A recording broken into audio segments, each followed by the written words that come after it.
آیت الکرسی کا مطلب ہے بادشاہی کی آیت، کیونکہ اس میں اللہ کی بادشاہت اور اس کی طاقت بیان کی گئی ہے۔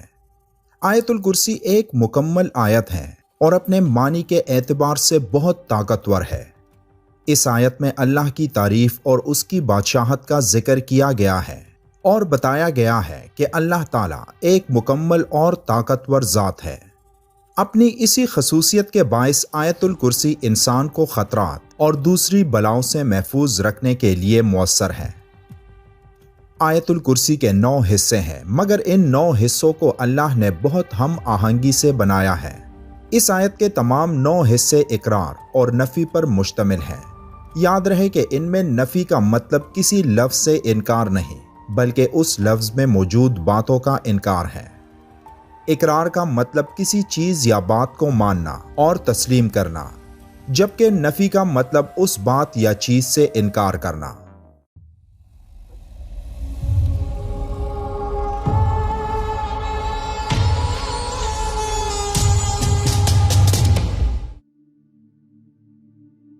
جیسے کہ پہلی آیت میں نفی کی بات اس طرح کی گئی کہ اللہ ہے جس کے سوا کوئی معبود نہیں، یعنی اللہ اپنے سوا کسی اور خدا کی نفی کر رہا ہے۔ پھر فرمایا گیا کہ وہ ہمیشہ زندہ رہنے والا ہے۔ یہاں اقرار کیا گیا ہے کہ اس کی ذات ہمیشہ سے تھی اور ہمیشہ رہے گی اور باقی سب کچھ فنا ہو جائے گا۔ اقرار اور نفی کا یہ منفرد تسلسل اس پوری آیت میں دیکھنے کو ملتا ہے، جیسے کہ اس کے دوسرے حصے میں نفی کا ذکر ہے کہ نہ اس کو اونگ آتی ہے اور نہ نیند۔ پھر اقرار کا ذکر ہے کہ جو کچھ آسمانوں میں ہے اور جو کچھ زمین میں ہے سب اسی کا ہے۔ پھر ذکر ہے کہ کون ایسا شخص ہے جو اس کے حضور اس کی اجازت کے بغیر سفارش کر سکے، یہ نفی ہے۔ جو کچھ لوگوں کے روبرو ہو رہا ہے اور جو کچھ ان کے پیچھے ہو چکا ہے اسے سب معلوم ہے، یہ اقرار ہے، اور وہ اس کی معلومات میں سے کسی چیز پر دسترس حاصل نہیں کر سکتے، ہاں جس قدر وہ چاہتا ہے۔ اس میں نفی کی گئی کہ اللہ کے سوا کسی کو اختیار حاصل نہیں۔ اس کی بادشاہی اور علم آسمان اور زمین سب پر حاوی ہے۔ یہاں اقرار کیا گیا ہے اللہ کی بادشاہت کا، اور اسے ان کی حفاظت کچھ بھی دشوار نہیں۔ یہاں نفی ہے، وہ بڑا عالی مرتبہ اور جلیل القدر ہے۔ اس آخری جملے میں اقرار ہے کہ وہی سب سے بڑا ہے۔ اب اسی آیت میں ایک اور گہرا راز بھی پوشیدہ ہے جسے اگر آپ جانیں گے تو یقیناً حیران ہو جائیں گے کہ الفاظ اور حروف کا یہ زبردست ملاپ واقعی قرآن کا اصل حسن ہے۔ آیت الکرسی کے پہلے جملے میں ہم اللہ کے 2 صفات کو دیکھ سکتے ہیں، یعنی زندہ اور ہمیشہ رہنے والا۔ اب اس آیت کے آخری جملے میں بھی اللہ کے 2 صفات بیان کیے گئے ہیں، یعنی عالی مرتبہ اور جلیل القدر۔ پھر اس آیت کے دوسرے اور 8ویں حصے کو اگر گہرائی سے دیکھا جائے تو دونوں میں اللہ کے بارے میں ایک ہی بات بیان کی گئی ہے کہ وہ کسی قسم کی تکاوٹ سے پاک ہے۔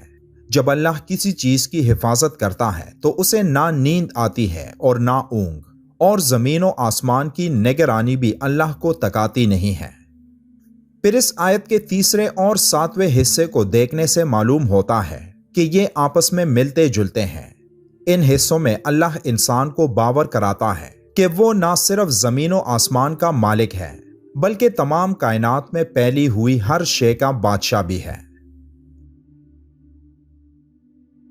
اس چوتھے اور چھٹے حصے میں اللہ انسان کو اس کے کمزور اور اللہ کے محتاج ہونے کی یاد دہانی کراتا ہے، اور پھر کہتا ہے کہ سوائے اس انسان کے جسے اللہ خود طاقت عطا کر دے۔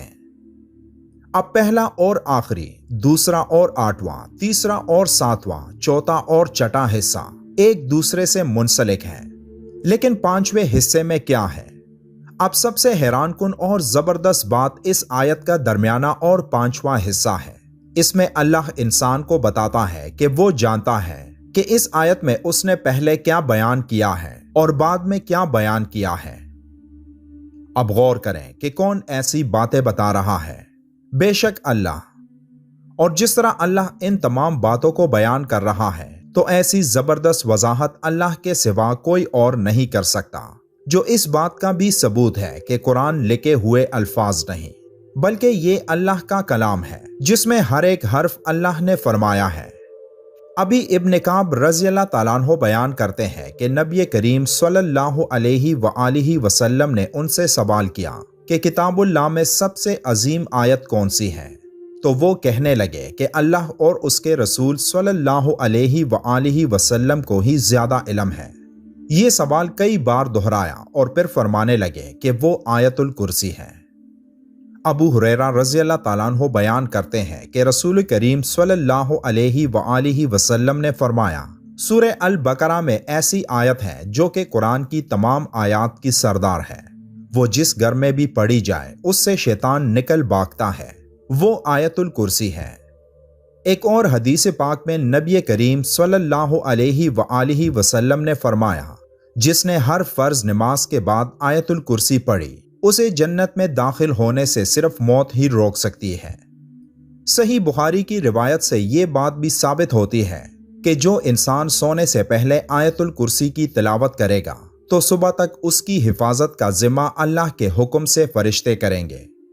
حضرت علی رضی اللہ تعالیٰ عنہ کا ارشاد ہے کہ آپ صلی اللہ علیہ وآلہ وسلم نے ارشاد فرمایا کہ جس گھر میں آیت الکرسی پڑھی جاتی ہے تو شیطان وہاں سے بھاگ جاتا ہے اور 3 دن تک اس گھر میں داخل نہیں ہوتا اور 40 دن تک اس مکان پر سحر کا اثر نہیں ہو سکتا۔ حضرت خواجہ معین الدین چشتی اجمیری رحمت اللہ علیہ فرماتے ہیں کہ فتاوی زہریہ میں تحریر ہے کہ حضور صلی اللہ علیہ وآلہ وسلم نے فرمایا کہ جو شخص آیت الکرسی پڑھ کر گھر سے نکلے تو اللہ تعالیٰ 70,000 ملائکہ کو حکم دیتا ہے کہ اس کے واپس آنے تک اس کے مغفرت کی دعا کرتے رہو، اور جو شخص آیت الکرسی پڑھ کر گھر میں داخل ہوگا تو اس کے گھر سے اللہ تعالیٰ مفلسی کو دور فرما دے گا۔ خالق کائنات نے اپنی تخلیق کردہ ہر جاندار اور بے جان حتیٰ کہ اپنے کلام کو بھی الفاظ کے توازن اور تناسب کا حسن بخشا ہے۔ قرآن پاک کی تلاوت میں لطف ہے، اس کے پیچھے الفاظ اور آیات میں توازن اور تناسب ہے۔ یہی وجہ تھی کہ جب کفار جو قرآن کو انسان کا کلام کہتے تھے ان کو چیلنج دیا گیا کہ اگر تم شک میں ہو تو میرے بندے پر نازل شدہ کتاب کے بارے میں تو اس جیسی کوئی ایک صورت ہی لے آؤ، اور اللہ کے سوا جو کوئی تمہارے مددگار ہیں انہیں بھی بلا لو۔ اللہ ہم سب کو قرآن کی ہر آیت کو پڑھنے اور سمجھنے کی توفیق عطا فرمائے، آمین۔ ویڈیو کے آخر میں ایک بار درود شریف پڑھنا مت بھولیے گا۔ ملتے ہیں ایک اور معلوماتی ویڈیو میں، تب تک کے لیے اللہ حافظ۔